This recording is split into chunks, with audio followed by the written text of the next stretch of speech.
పడతారు. ఏ రోజైనా నీళ్లు పోయరు.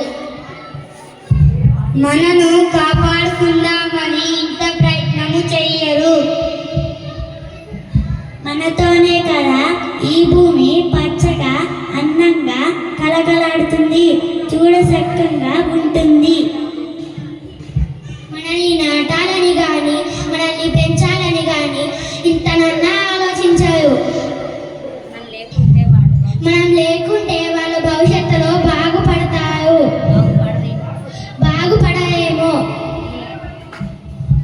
వీళ్ళు మనల్ని నాటకున్నా పెంచకున్నా అడవిళ్ళల్లో పెరుగుతున్న మనల్ని రోజు రోజుకు నరికి వేస్తున్నారు. తమ ముప్పును తామే కొని తెచ్చుకుంటున్నారు. కనీసం ఈ బడి పిల్లలు